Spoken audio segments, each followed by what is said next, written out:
Hey guys, and welcome back to the channel. Thank you. This is going to be a video about if for those of you who are in a new relationship and you are just beginning to date or see each other, and things are looking good and you're happy and you think you found a good person to spend time with and a good partner.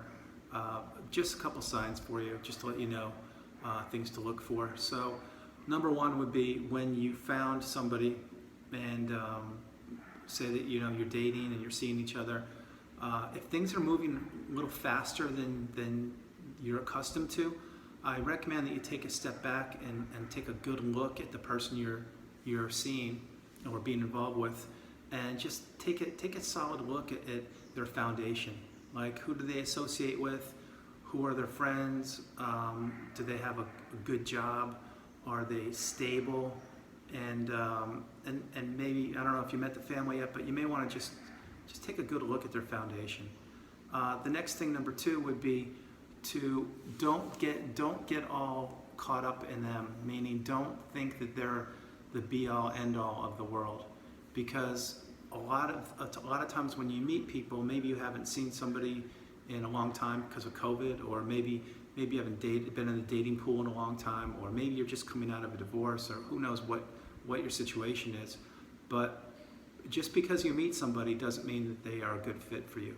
So be cautious, protect yourself, and you don't have to see them every single day. You can slow down and take your time there. The third thing would be, look for the way the person is treating not only you, but those around you. So it could be in a restaurant, it could be your friends, it could be acquaintances. But if they're treating people the way you would treat people, which I'm assuming is nice and empathetic and positive, that's a good thing. You want people that are going to be polite to others, to listen to them, to be respectful, and to care. Now, if they're not treating others that nicely, meaning maybe they're abrupt, or they're ridiculing them, or talking under their breath, or no patience, that's not a good thing. And I'm recommending that you pay attention to that sign, because the way you treat people is very important, and that says a lot about your character. And that goes from a new person you met to somebody you've known your whole life. The way you treat people is extremely, extremely vital in a relationship. The next thing I would say, number four, would be to take a look and see, are they fulfilling what they say they're going to do. So an example would be, if they make plans, are they keeping them? Are they canceling plans? Are they changing things? Are they late? Do they make excuses for not being on time? And why do you say? You're probably like, well, what does that matter, Andrew? That matters because every single person on the planet, if you want to get something done, you will find time to make it done, to get it done. And in our day, there are different priorities that you need to handle. So in other words, maybe getting maybe a priority today would be that 3 o'clock appointment you have, extremely important. You're not going to miss that. So when you're dating someone or seeing somebody, it's the same thing. You should be a priority to them. It's just like, I'm sure you prioritize them, they should prioritize you. So if you find out that they're late, or they're canceling, or there's just no time, that's a big red flag. The relationship's got to be reciprocal, which means that you've got to give and take, and they have to give and take.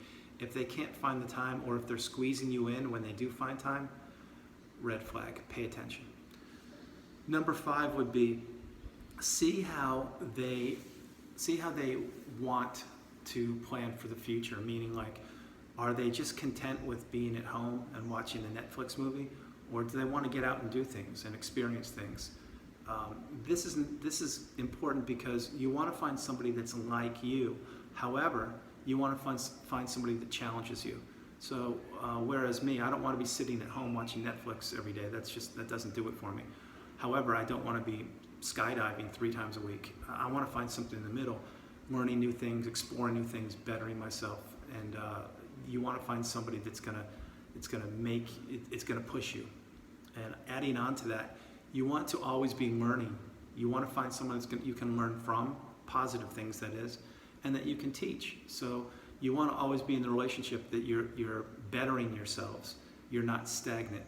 So an example would be your day. You don't want to just come home and do nothing and have the same old boring, dull routine. You can't do that.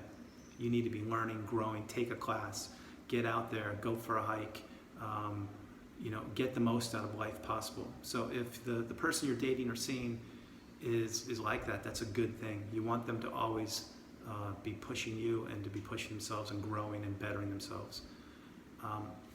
Again, with that, you need to make sure that what they're doing is real.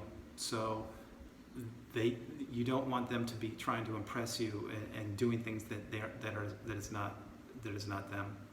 And number 6, which will be the last one for this video, is authenticity. You want them to be authentic like you are, meaning be a real person. Don't be afraid to share your emotions. Don't be afraid to share your thoughts and your viewpoints. Now, if you're in the beginning stage of a relationship, I understand you won't be doing that because you want to see how the other people are, and that's how you tend to go back and forth.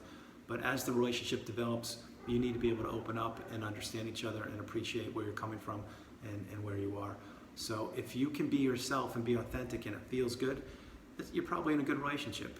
If you find yourself holding back, like, I shouldn't say that because maybe they're going to get upset, or I better watch what I say, big red flag. You have to be able to be yourself, be confident, and be genuine. So that's huge, and a lot of people don't do that. At the end of the day, you need to be happy yourself. You're the priority. So I hope some of these tips helped you guys out. I appreciate you guys being here on the channel. Like, subscribe, share, and don't forget, you guys, you're not alone. I am here for you. And narcissistic abuse and narcissism in general, a lot of this is a silent abuse cycle. I fell into it. I had no idea it even existed. I hope you guys are strong and not falling prey to any of this, or if you do, find this channel, get educated, drop me a comment, an email, anything, but don't go through this alone. You are not alone. Remember that. You are not alone. All right, thank you guys. I appreciate your time, and I hope this video helped you. I'll see you guys later today. Bye-bye.